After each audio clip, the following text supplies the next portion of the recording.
Yeah, that's the Clumsy Cat. Hi. So we are here at the theater. We're going to see Homeward Bound. Onward.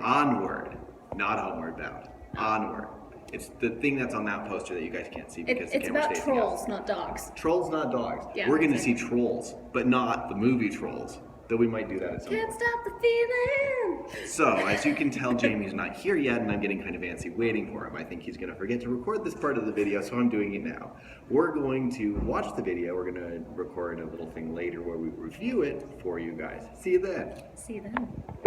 Good evening, ladies and gentlemen, and welcome to the B&B War Room. We have some new faces on the couch with us today. That would be me. I'm Jaybird. Nice to meet all of you. Yeah, that's who I was thinking of. Wait, you weren't? No. Who were you thinking of? I was thinking of these people next to us. Okay. Yeah. Who's this? Pick one. Go. Hi. That's Hi. And this is She's our emotional support person. And this is the famous / infamous, not infamous, but infamously famous. I'm the klutzy cat. Hi, guys. She did all the artwork Wonderful. for the stuff and the thing. My God, I sound like Joe Biden. Yeah, it. Interesting. Anyway, we have just been out for a night on the town, and we saw super high budget here. Onward. Onward. Yeah, and we have yet to talk about it, so we're gonna do The other side it. of the poster looks like this. Ooh. Yeah. Effects. All right, so we haven't talked about this yet. So let's just start over here and we'll go down the couch. What did you think? Just overview. Overview, I thought it was a very good movie. I quite liked it. Has a lot of the kinds of humor that we engage in our everyday lives, and I thought it had a nice, uplifting message. Sure. Wasn't too simple. Definitely had enough Yeah. swerves that it kept me interested, Mm-hmm. and the humor was great. Great. Great. All right. You heard it here first. Birdie's great. rating of great. We'll put that in post. It's fine. Yeah, right. You go. All right. So just in case those of you who are watching, I'm recording. Just in case those of you who are watching don't know what the plot of Onward is, because we might have people who haven't seen the movie. Oh, we have those people exist? It was opening night, guys. It was opening night. It was opening night. A good point. Opening night. Your Your face mom. was opening night. And your towel! Oh. I am now emotionally devastated. I don't think I've ever been called a towel on camera before. I just don't know how to react to this. He'll get over it. You take the mic. So what Onward is about two heartfelt brothers. One who is just reached 16. Congratulations, guys. Yay, you're 16. And an older brother who is a big, giant nerd. And they go on a quest. Onward! I'm pretty sure Barley's my spirit animal. I'm just going to say it now. You know, I'm right there with you. I was actually about to claim him as my spirit animal. But yes, so it's about two brothers who go on a quest. I like the manticore. Yeah, I like the manticore too. But who go on a quest to see their dad, who's dead, for a day. That is a synopsis of the plot. But we forgot to put spoiler of it. Or do you need to put spoiler things? Yeah, it's not really a movie I feel like you need to... I mean, having the movie spoiled isn't actually going to spoil the movie, if that makes sense. Absolutely. Well, no. Like, it won't ruin there anything aren't any if you know swerves, if that makes any sense. Not really. That's true. So now that I have gotten the synopsis out of the way, Birdie,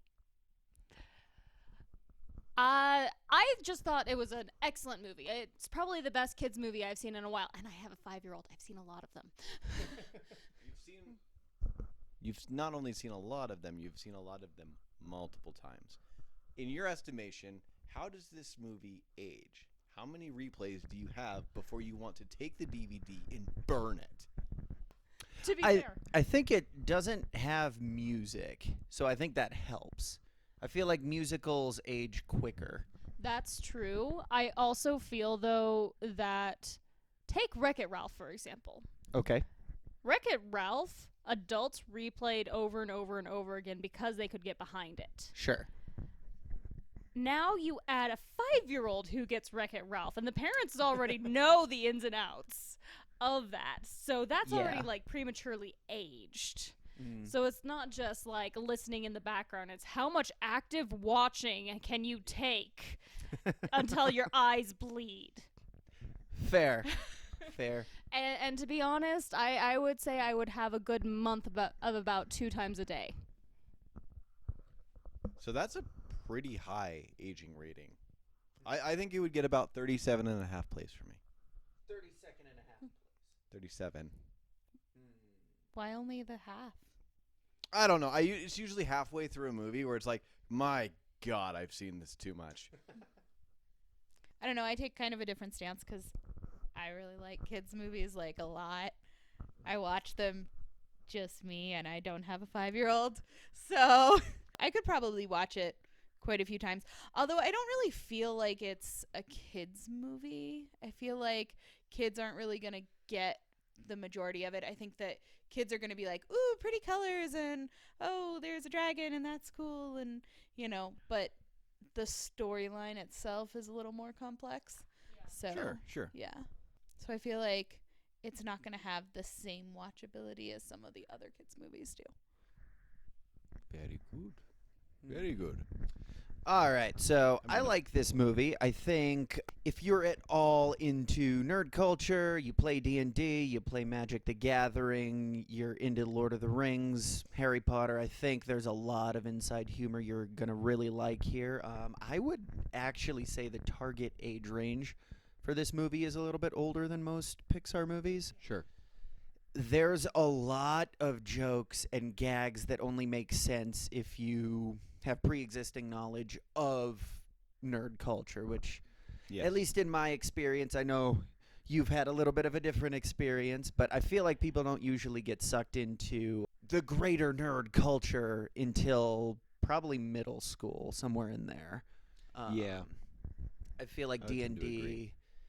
and games like it, you know, Warhammer, Magic the Gathering, these type of games are just a little bit too complex for people to really play in elementary school. So by their very nature, they attract people that are a little bit older.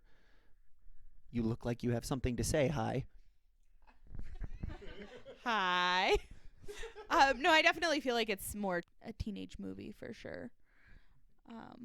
I think that, again, kids would get the very basic, like, ooh, this is a pretty movie, and oh, this is kind of cool, but not really identify with the characters, which I think is really important in kids' movies, and so that's why I feel like it would probably be more the older range. I think Age group. perhaps instead of viewing it like a children's movie, it might be more accurate to view it as a family movie. Yeah, I would say that's accurate. Yeah, and to fill people in, the only reason I have a slightly different perspective is because I grew up in nerd culture. Because my dad had read to me The Hobbit, The Lord of the Rings, most of the way through, by the time I was 7. So it's like, I was raised in nerd culture. I had already kind of, like, played, like, dice rolling board games and stuff like that. So I kind of already knew the mechanics, even though I could not appreciate, like, the depth of the characters. Although I was a very messed up child. Hi, I'm the 4-year-old who liked Dark Crystal and Secrets I'm of Nim. high. No, you're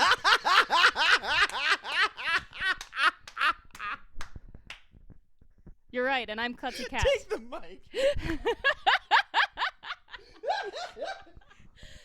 Yes, she's right. She is high. Hi. I'm the kid who liked all the dark movies. All the nightmare-inducing ones, I liked those when I was a kid. So, you know, there's that. Also, cheap plug for our other review. It's actually a series coming out right about this time. The Hashtag Dark Crystal link. Age of Resistance. Up here somewhere. See, I can do this because I don't do any of the post. It'll actually be so down there. it'll actually be down there. Yeah, yeah. Also, I think I would want like it to to take the this side. time to say you should like Comment. and Subscribe! Hi. there we go. While we're Nice. on the point of no point at all, how in the world does Colt sit in the cop car? Oh, it bothered me for so long. No, I can't even tell you. I'm the serious. The logic seat was gaps. like all the way back, so he basically doesn't have a back seat behind him. He showed it when he was getting out of the car, like his entire hindquarters were in the car still. Very carefully because he had a really hard time getting out of the That's car fair. too. That's fair. But it did have a headrest. How does a Centaur need a headrest? I don't know, some sort of crane, perhaps. I call Centaur discrimination because they did not make Centaur available cars like handicap aid, like almost like. I mean, I feel like it was a standard cop car that they modified, but they only needed to modify it so much, and the headrest isn't something that people normally think about modifying if you don't actually use it. That's So, fair. it's That's not like fair. it hindered him by being there. I mean, I feel like his neck would hurt though because it's not. He's also really tall, so he'd have to bend down like this. That and I agree he'd, with. be so cramped in there. Yeah. And what muscle group would actually be manipulating the pedal leg? Would it be like our equivalent of a pec? Like, I don't know, but if you want some nightmare fuel, go ahead and Google backwards centaur. It's the creepiest thing I've ever seen. I have a picture in my head, and it just looks like the cover thing on Netflix for BoJack. I don't think I really want to know what that is. Thanks. No, I'm good. I'm good. And picture. No. So, See, we're Here's- the ones who actually do post. We get to decide if there's a picture there. so here's what's going to happen. I'm the Either I producer. get my way and there's a picture up there, or there's some sort of demeaning message that I'm oblivious of right now. Up there. So, real quick, let's talk about this world. I want to run a campaign in a world like this. That a would world, be so much fun. right, I was thinking the same thing. where magic used to be a thing, but then it gets outdone by technology, and it's just a modern world now. That's such a cool idea. Yeah, that is really cool. Yeah. I don't know how you would skin it to make it work, but it'd be fun. It's like, how did you call it? Concurrently evolving technology? Yes. That absolutely sounds like something that would be in my vocabulary. Indeed. No, I thought it was really interesting actually because not only was there technology, but it was like our technology, Right. which was really cool. So it was pretty much just like, oh, back in history, in our history, there was magic, and now there's not because now it's modern day and it's modern day like us, except for there are still these types of creatures around, and that's really cool. And but Yeah. it was like a current setting right now with the same stuff, not like different technology, which was kind of cool. Definitely provided a good bridge to the world. Made you feel like you could understand it a little bit better without needing a whole lot of background or lore or a D&D style like player's guide or DM's handbook. No monster manual needed. On the topic of monster manuals, I'd like to talk about the lifespans of manticores real quick.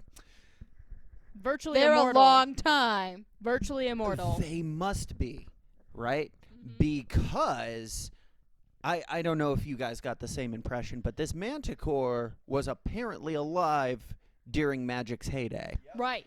And Like this now- particular manticore. Yeah, this was- specific manticore. At first, I was thinking this is just her family lineage, but No, but as it was the her. film goes She was on- talking about her old maps. exactly.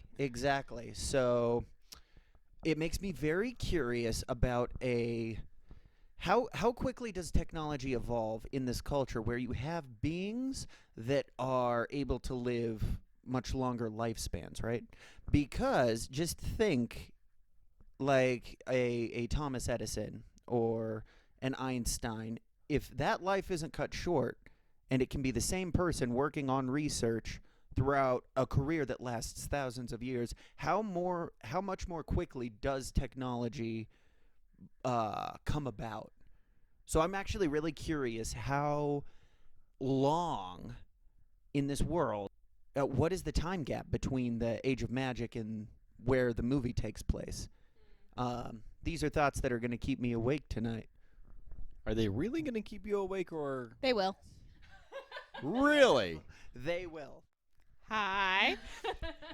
So I agree with that, but I was thinking, since the dad was able to obtain a wizard's staff Yeah. and a phoenix stone. Also, I want to know how many phoenix stones there are, because if there's a...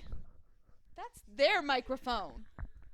Wait, your turn. That's right. We didn't give you a pen. Okay, so if there are only so many, like if there's only one map, but there's only one stone, how do they end up with 2 stones?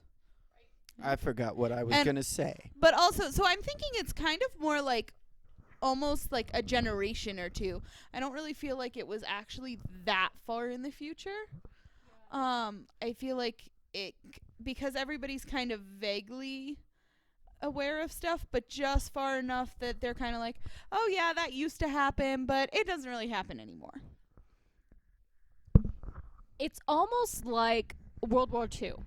People feel like it's farther removed than it actually is. Where if you think about like how close that actually was in history, there are still grandparents around that were in World War II and were affected by all that stuff.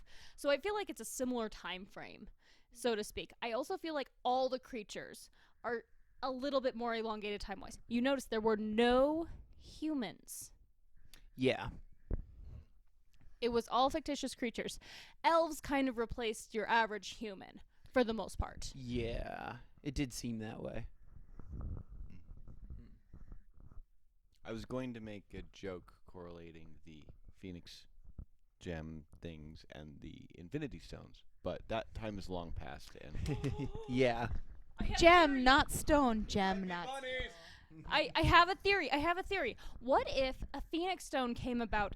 So in the lore of phoenixes, it's every 100 years that a phoenix passes, approximately. Okay. So is it 100 or 1,000? We will have to look it up. But what if whenever a phoenix dies, they leave a stone? Like it's part of the phoenix ritual. It's part of the rebirth process, because the whole idea of phoenixes is that they they die and then rise again from their ashes. Maybe it's an egg. That could be really cool. No, think about this, because the problem with phoenixes is they're functionally immortal, but they still breed. that look Okay. was not, I don't believe you. That So- look was, that makes too much sense, and it just kind of broke some of the magic for me. Oh, perfect. Aw, Wonderful. shatter. Well, okay, so you want to talk about Just like more the magic Phoenix in this gem. world? It's funny how much lore we can get out of this thing. Magic Okay, is significant. So I have a question. What is the afterlife like in this world? I'm really curious if when the father comes back, #spoilers, if this spell basically preserved him at the point in time when he died, or if he came back and he knows something about the afterlife, like he literally came back, or if this is some sort of frozen ghost image of almost like a photocopy of his mind at that point in time. Okay, real quick, can we circle back to the Phoenix Stone thing? Yeah. So with the Phoenix Stone thing, if we're going based off of your theory, where every time they die, do they have to put it in the same place? Is that like a requirement? You know, I doubt it, because very rarely in quests is it the same place or even the same thing guarding it. It's just this particular phoenix stone had this particular curse associated with #spoilers. There's a curse. Well, but in that case, how would she have had the map to that particular one? Well, That would see. That's where I get really hung up on this. Like, okay, there's this mechanism where it kind of boosts the power of the staff, and then it kind of like you have to go on a quest for it and stuff, and she has the map and there's only the one, and then they open the thing and it's only the one, and that's really cool and everything, and then there's the curse and all that. But like, if this is a thing that you need to boost your staff, wouldn't they be more prevalent? And wouldn't there be more than one way to get to them?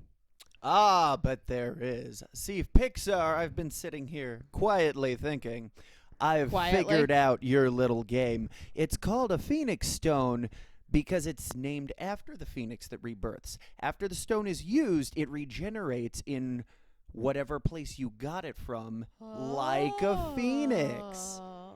Right? After its power is tapped out, it takes maybe a year or two to regenerate, and it always regenerates in its place of origin.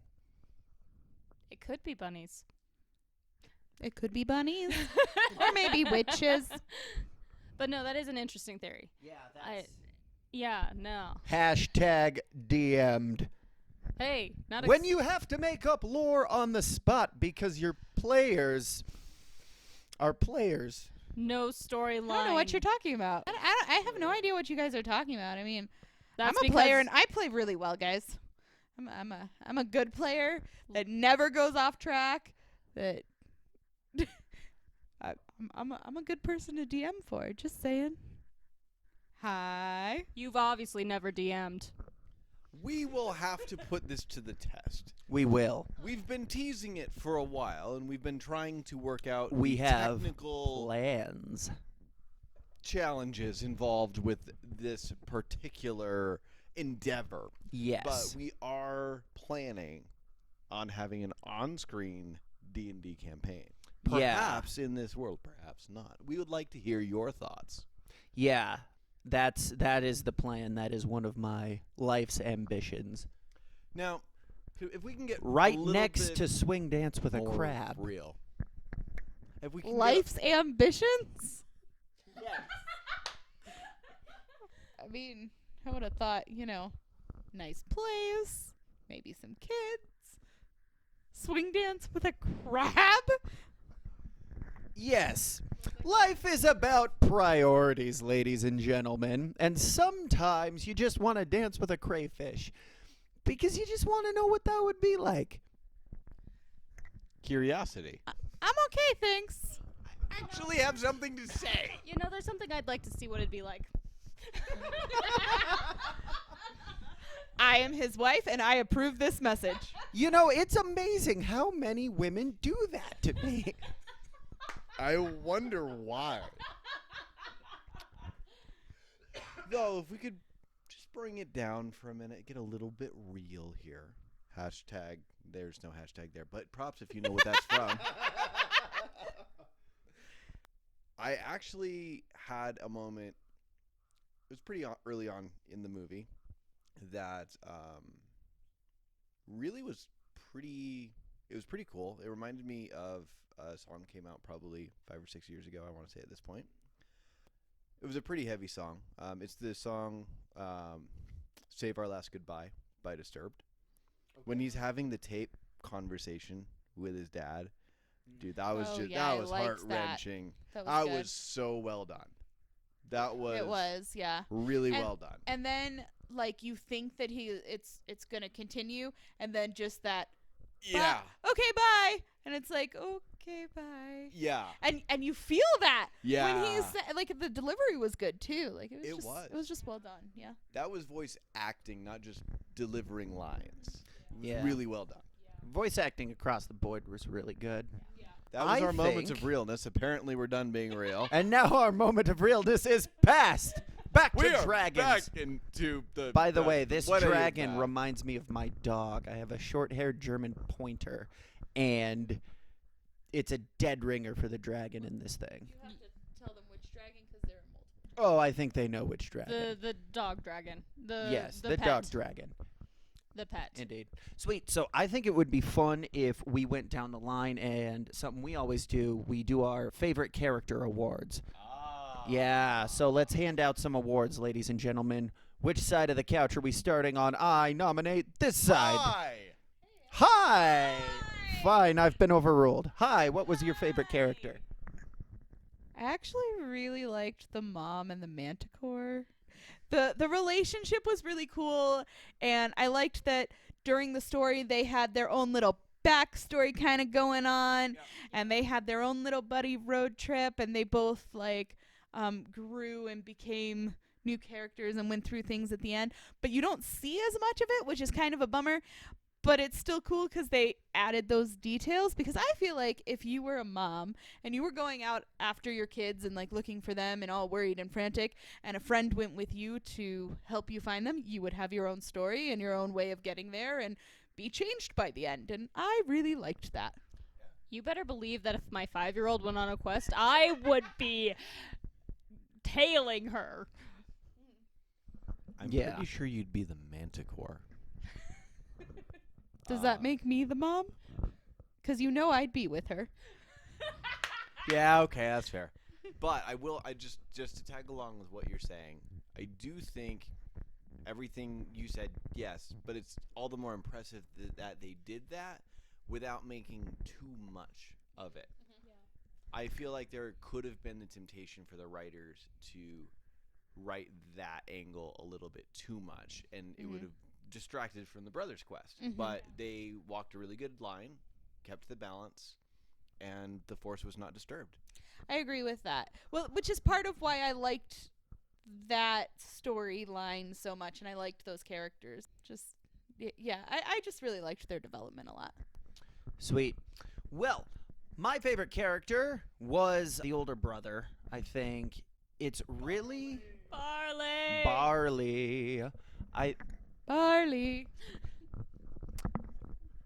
I think it's really interesting to have that character be the older brother, right? Because the thing is that those character traits are usually reserved for the geeky younger brother.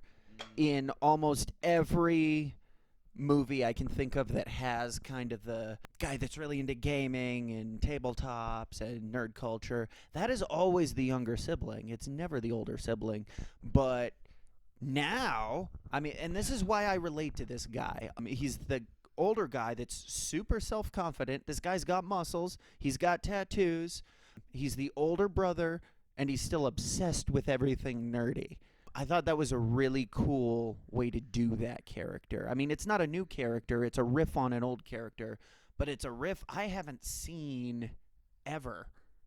So I thought that was really cool, and I really enjoyed the relationship between those two. Yeah, he's pretty much you. Yeah, So, yeah, I mean, job and everything, but other than that, yeah, pretty much you. So what was your favorite character? Hands down Barley. Like, Okay. Here's the thing. So, growing up in nerd culture, very rarely do they actually get the nerd trope correct. Yeah. Like, I've grown up in nerd culture my entire life, and rarely are we these guys with glasses that go scientific data, and I'm gonna roll my dice. Yeah. But, like... Well, it's what Big Bang Theory gets pretty wrong. Right. Yeah. So, it's like, to see a character that, so, FYI, all of us we like rock, we like metal. This is not new. So having a metalhead who did his own van, even if he did it poorly, he did it. Like, isn't afraid to go out and do new things, and is like legitimately like, onward, I want adventure, and like stuff like that. And like that speaks to the very fabric of my being, because there was nothing more that I wanted a kid than to go out in a big field and swing my sword around and hope there was rupees. Yeah. Link's lawn mowing service. Real quick, before we move off of Barley, I spent all movie trying to figure out what class he is. He's a rogue, right? Are we all in agreement on that? Yes. Definitely. Yeah. I concur. So he's a rogue that put all his points into charisma.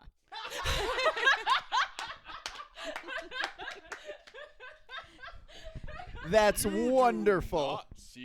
dog. Look the other way. You know, something else that I actually liked about Barley too, though, is that when he can't do magic, he's okay with it. Like his brother can do magic, and he's very solidly happy.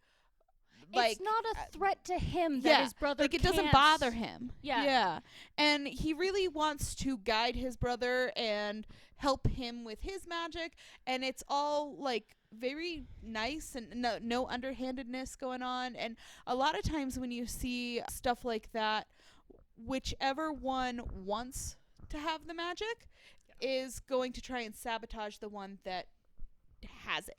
And I really appreciated that, because you see how much love he has for his younger brother, and that he really just wants him to succeed at something. Yeah, he legitimately wants his younger brother to succeed, and he's not so defined by wanting to do magic, more that he just loves the lore. Yeah. And so, like, seeing it come to fruition in his younger brother, ultimate geek moment. Almost as good as if he had done it himself. But now he gets to be a mentor and not go through the trials and tribulations. You know, it almost looks like it's cooler to him, because he gets to show his brother how to do it, and he gets to share it with him. Whereas if it had just been Barley himself, then his brother probably really wouldn't have gotten into the magic aspect at all, and they wouldn't have bonded over it at all. So I think he was kind of excited to bring him into his world too. Yeah. That was pretty cool. Awesome. Favorite character, Birdie? I don't have a favorite character so much as a favorite scene. Okay. My favorite scene is actually when we haven't talked about actually the main character, and I've forgotten his name already. Is it Ian? Ian, yeah. Okay, I didn't forgot his name. When Ian, he's going to make a sacrifice at the end. I'll say it that way to not completely ruin the story, so you absolutely have to go see it.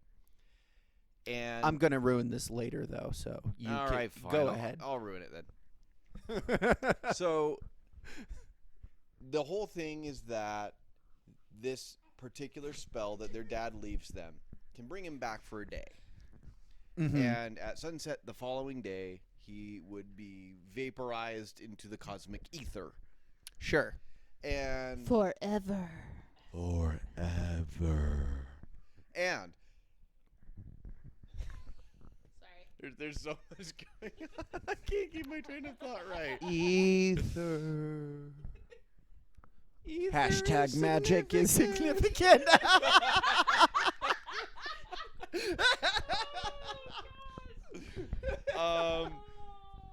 So anyway, at the very end, what it comes down to is only one of them gets to be with their dad at the very, very end. Yeah. And my brain, I'm so used to kids' movies like throwing a swerve at the end so everything works out happy. Yeah. And I'll be honest, I was expecting it. I was too. I was sitting there through that whole scene going like, are they going to do this? Are they going to do this? Are they going to do that? I actually have some ideas where they could have gone that direction, Yeah. but I'm very proud of them for not. And they actually let the brother sacrifice something of immense value for his brother. Yeah, it for was the ballsy. sake of, for the sake of closure. Yeah, when we were all walking out of the theater, I think our number one comment was that was a gutsy end to the movie. It could have fallen flat on its face. I don't think it did. I think they pulled it off, and they did amazingly. I hope the other critics are as woke as us in agreeing with us, because we are right. Yeah. You've talked a lot. My turn. Yeah, so I have Apparently some, it's his turn. No, it's my turn Oh. still. You talk. but I like No to talk. but. No buts. I have been patiently sitting over here trying to take up as much of the frame as possible by spreading out and just Bird, I'm very proud of you, because you do like to talk a lot. I and do. you really have Thank been you very waiting much. patiently. I enjoy the sound of my own voice, I know. especially when I am being articulate, like I was not being right there. so many times, going back to the point at hand, the movie will have a swerve where either it will go one direction where they both would have a little thing at the end where it's all happy and they both get to spend something with the dad. Or there would be a double sacrifice where, and that's the one I was expecting more, where Barley would have to. I was thinking that there was going to be a link between the disintegrating Phoenix Stone and the dragon, and that Barley would have to, like, as his dad's coming back, break the Phoenix Stone and give that up to save his brother. I was thinking there was going to have to be a double sacrifice there, and that there was going to be some sort of, like, really bonding moment and something like that to try and make it up for the audience. But I'm very happy that they actually took the gutsy way out. Because we've talked about this, I think, in both of our other reviews, where heroism nowadays loses the element of true sacrifice. And that's something that I don't want to see culture if that gets lost. I don't want to see where society goes if people lose the desire to live that way, if they lose connection to something or to someone. That's just a very strange world and one I don't want to think about. Now, for all of you word lovers, you can talk. To be fair, my love, you talk a lot on our day-to-day life. Like, And I enjoy every minute of it. A lot. A lot. Yeah, I do. It's finally my turn. My time has come. I'm pretty sure that's why they created this channel, because both of them just really like to talk. They love to talk. No, it's not that we like to talk. It's that we have opinions, and they matter. If you say so.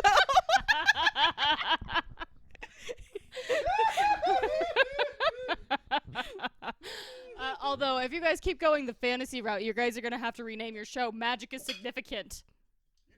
Wow. Woo! By the way, the red light's not on. The red light. Oh, there's the red light. Is Oh, it? Nope, it's blinking. It's on. Yeah, It's the on. Red light's on. That red light knows better. I Okay. had a talk with him. You gave it. What's You his gave name? I've decided I'm gonna call him Clarence. No, Clarence, not the Clarence. unworthy. No, not Clarence. Yes, No. Clarence. I cannot stop seeing Clarence the Clown. Yes, Clarence. Creepiest Let's toy move I've ever back to seen. the awesome movie we just saw. Yes. Okay, so now about sacrifice, because you brought up a very real thing. You made it real. Gosh, honey, break our magic, why don't you? But no, I do appreciate the element of sacrifice. Like, obviously, we all have our different ideas on what could have potentially made that sacrifice a little bit even better. But still, for a movie to have the guts. I saw you mouthing in the corner of my eye. Can't escape mom vision. Mom vision. You guys do want to be invited back, right? Mom vision. Although I was I gonna... don't know what to do when I don't have a mic. Well, maybe you should get more mics. Oh, by the way, guys, if you guys are going to keep going on the fantasy theme, you guys are going to have to start naming your show Magic is Significant.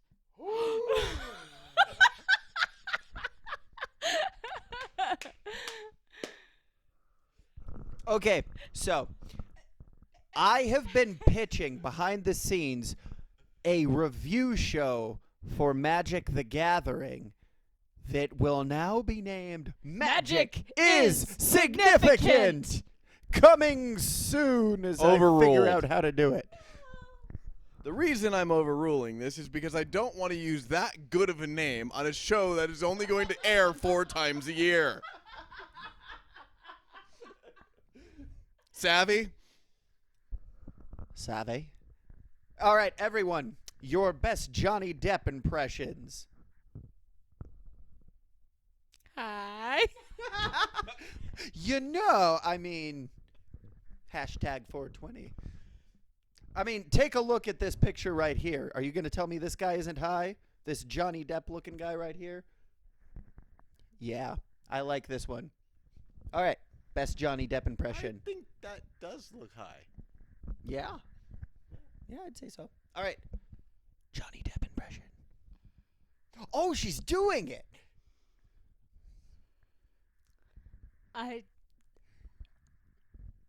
You just pushed me over. Where's the rum gone? Where's the rum gone?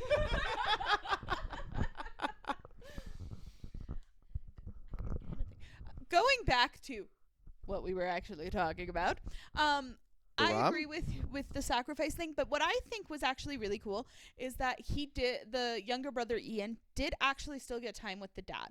I really liked when it was just the dad legs, but I really liked when they were sitting and watching the sun go down in particular. Oh. And he like replayed his stuff in his life in his mind.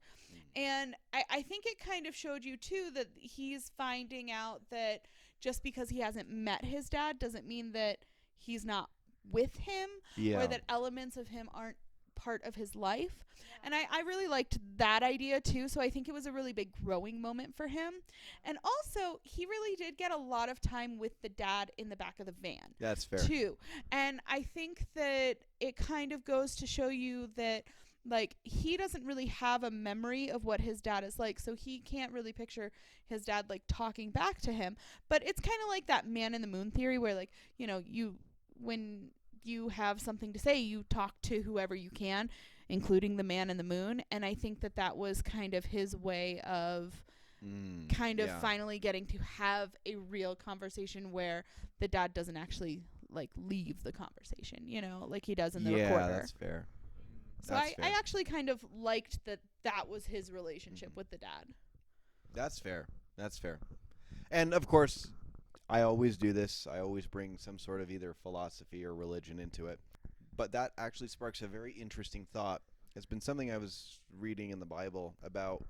It's in John, and one of the disciples asked Jesus, show us the Father. And he says, have I been with you so long and you don't know me? It actually reminds me of that a lot. It's like he actually got to know his dad through his older brother. Yeah. And that's actually a really cool thing. Mm-hmm. To not go too far down that rabbit trail. Yeah. But it is really cool that, and I hadn't thought about that until right then, that it's really cool that you can actually almost get to know someone else through another person. And that they did a really good job of showing that. So watch for that. I might actually have to go watch this again to go watch for that scene in that light. That would be... Yeah. I think that might actually change how I see it for the better even. Yeah.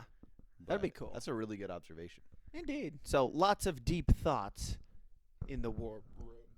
Yeah. No, it was actually a very emotional scene for me. I thought that it was pretty neat. And I really appreciated it because really I felt like both of them had their relationship with the dad. When he came back for the day, and that, like, Barley really, again, because he was such a cheerleader for Ian and because he was there, he really showed him what, fatherly love through an older brother can be. And I thought that was really that was, I don't know, it got me in the feels, guys. Oh yeah. Yeah, there's a lot of feels towards the end for sure. Definitely feels. Feels. Although I think between all of us, I think you and I are the most emotionally. Gosh, somebody put a mic on me. I think Do you ever do that thing in the grocery store where you're walking down the aisle and somebody's walking towards you and you just lock eyes and okay, one of us needs to make a decision, and then you make the same decision. You step this way. You're like, okay, well, here we go. And then we step this way, and we do it like 3 times, even though you both know you're about to do it 3 times. Every single time. so. And then you do the awkward sorry. It's I actually usually a reflex in your nerves. Oh, is it really? It is. Yeah, at Mentalists some and point. mentalists and hypnotists actually use that. At some point, I kind of will direct one of the carts the other way. So, for those of you who can't already tell, like, how this all works, this little friendship, basically, you can think of it this way. None of us are biologically related. Thank goodness. But these two are basically siblings. Us two are basically siblings. So there are times when it's like they have more feels than unfortunately we do. Yeah. Very true. Indeed. No, it makes for some fun backstage antics. Yes, it does. And this is basically how we are all the time, though. It really is. Like, really, we just turn on a camera. I'm really this crazy in real life. I think he's actually a little more I'm his subdued. wife, and I can vouch for that. He's a little more subdued than Poor normal right now. decisions on your part. Just saying. Lapse in judgment. But continuing that, yes, there's the sibling bonds here. Mm-hmm. These two are BFFs, the ladies. We're BFF. Yes. And I'm a Ravenclaw.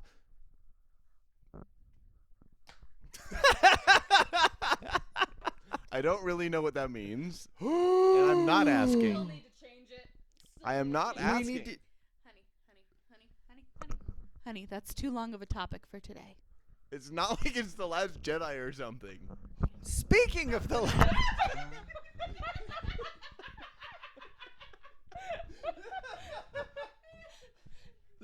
Don't worry, we'll get to that someday. Hey, hi. Confiscate this.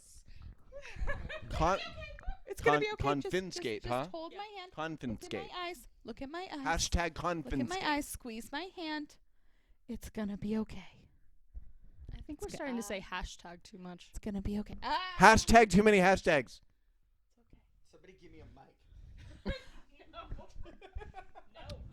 Breathe. All right. Just breathe. So, I think we The should time has hand out come. some more awards. The time has come. Very quickly, 30 seconds each. Yes. Least favorite characters, if you have any. Ryan Johnson, you are my least favorite character in a movie you're not even in. Mine is Hup. Again, he's not in this, but I was just editing that all day. You should, in the very near future, be watching for a short that we will be releasing both here and on Facebook about Jamie's feels about Hup. It involves throwing things. All the things. Anyway, least favorite things. You can go first. I have to think about this a little bit. I would say my least favorite character was the Cheeto. Why didn't it dissolve in the water? Why doesn't it dissolve? It makes me mad it doesn't dissolve. Good question. My glasses are back on. Oh, shush. So, barring the Cheeto, one of my things that I actually was not a huge fan of, I did like most of the characters, and I thought it was very clever, but I felt like the pixie thing just went on for too long. I mean, they really only had one shtick. They were cute little tiny pixies that were biker gang people, and that's pretty much it. But I feel like there could have been more character development in the time that it took to do this really long chase scene with the pixies. And, you know, we get it. It gets old. Yeah. All right, boys. I'm sticking with my Ryan Johnson pick. I honestly didn't dislike any of the characters in here. And this movie's made better by the fact that it doesn't have Ryan Johnson. As are all movies without Ryan Johnson. Wonderful. Mine would actually have to be the stepdad. It just made me feel awkward when he was on screen. Probably what he was trying to do. But it made me feel awkward. And I don't like feeling awkward. So, bad Colt Bronco. Yeah, I just think that he really just suffered from trying too hard syndrome. But something that I appreciated about the stepdad is that he really cared about the boys. He just didn't know how to connect. And once he figured out what was going on, he did support them in trying to find the dad. He just wanted to make sure that they were okay. Yeah. So Yep. that was kind of cool. He does get better as the story goes on. I will definitely say that. First impressions do hold a lot of weight with me. The scene at the end where he swings his hair around definitely kind of Yeah, that was redeemed good. him for That was me. good. All right. Last thing, letter grades. Letter grades. Okay, And would you like to we're start? out of time, so we are just going to do this with no explanation, I guess. We've already explained why we love and hate the movie, but we don't hate the movie, so we only love it. So I'm going to give it an A. Solid A. All right. I'm going B plus, and here's why. There's one thing. No. There is a why. No. Okay, I would have swapped the brothers' places at the very end. I think it's a decision that would have taken this movie up to an A for me. I think that the younger brother should have been the one that stayed with the dad, and I think the older brother needed to have a hero moment. The younger brother's been the hero through the whole thing, and I get that he's the main protag, but speaking as an older brother, speaking as that guy, that's what the older brother would do. Sure. Even if the younger brother offers it, the older brother is too protective and wouldn't take that deal. And I think it's more true to his character if the older brother is the one that goes. That's the only downside for me. So other B than that, it plus. would have been an A. Yes. I disagree with you. I think that the older brother has actually been making a sacrifice the entire movie to teach his younger brother things that he himself wants to do. And as I mentioned earlier, I think that that takes a lot of strength, and that actually shows him as being a really neat, really there for his brother and stuff. And so I think it was kind of cool because the younger brother doesn't actually really sacrifice anything. And so it was neat to have both of them sacrifice something in the end. I very much agree So with you. I appreciated that. I'm also going to go with a solid B+, and that's mostly because there were just little things that here and there, like the Too much pixies Pixies. that were too long. And I like pixies, guys. I just, yeah. You clearly weren't doing pixie dust. I was not, no. But I mean, it was really clever. It's hard to get an A from me. Sure. So, And to your point, I very much agree with you. I do feel like Barley was making a sacrifice through the entire movie by driving him around, by actually thinking about the quest, while the younger brother was actually spending time with Dad's legs in the back. Yeah. And let's not forget, he sacrificed Guinevere. Oh, that's true too. That was a good moment. That was a sad moment. For sure. I guess what I'm saying is that's been his character the whole movie, and he has yet to have it pay off. Right? Sure. He sacrifices. He's there for the little brother. The little brother takes the glory the whole time, and he's proud of him for it. I think it's the culmination of his character to do this one final sacrifice and be the big hero that everybody sees in that moment. But like you're saying with heroes, or you have been, it's not to be seen. He's not the hero he's always dreamed of to be seen. He becomes this character that, people would tell stories about, the stories he loves to tell. He becomes that person not for the glory. He does it for his little brother. And I think it's the perfect culmination for his character. Sure. I think the emotional payoff would have been better that way. Yeah. But I hear what you're saying, for sure. I can see your ending. I think it wouldn't have been any worse of an ending.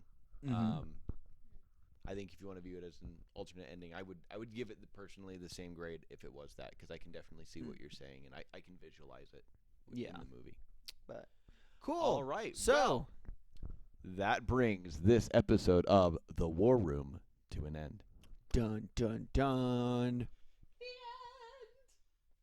Well, or you could just tune in next time for more Spells, and fireballs, and dragon puppets. Thanks so much for watching. Like, comment, and subscribe. We'll see you next time. Bye.